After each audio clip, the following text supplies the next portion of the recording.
Amidin na uin chudonin Tidin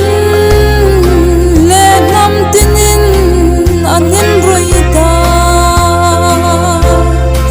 Uncha alim soman una hung kirel ro Khai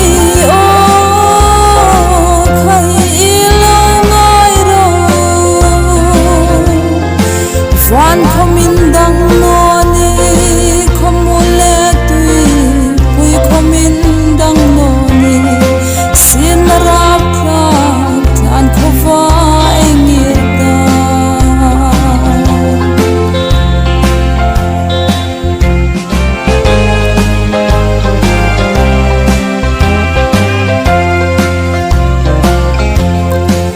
Utara huleng ro kan ram ring te hungin din tharno ro thang pui du kan ngai nge o kalal pa sayon khopui chung chen nangin mi choi pe ro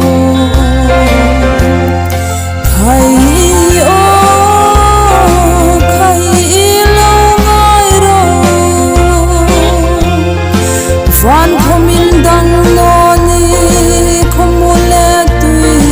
pui komindang noni sinarap kan kova engirta